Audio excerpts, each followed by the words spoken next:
The Frame tool. Step 1. From the Tools bar menu, select the Frame tool. Step 2.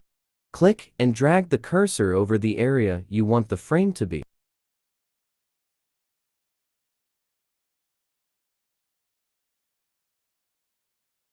Step 3. Import the image you need into Photoshop and set into frame. Step 4. Double-click the image in the frame to select it and resize.